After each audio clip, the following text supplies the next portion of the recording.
నీతి పూత జాతి కథ ఆత్మసుధా ఫలములు నీ తండ్రి నిలువ చేయు నిత్య జీవనిధులు.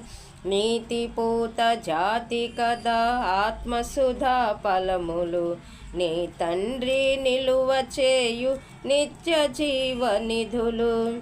అమితమైన ఆత్మబంధు అమర సుఖ శాంతులు. అమితమైన ఆత్మబంధు అమర సుఖ శాంతులు.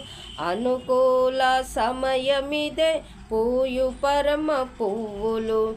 అనుకూల సమయమిదే పూయు పరమ పువ్వులు. కాయవే తోట తీయని కాయలు, పండవే చెట్ట కమ్మని ఫలములు.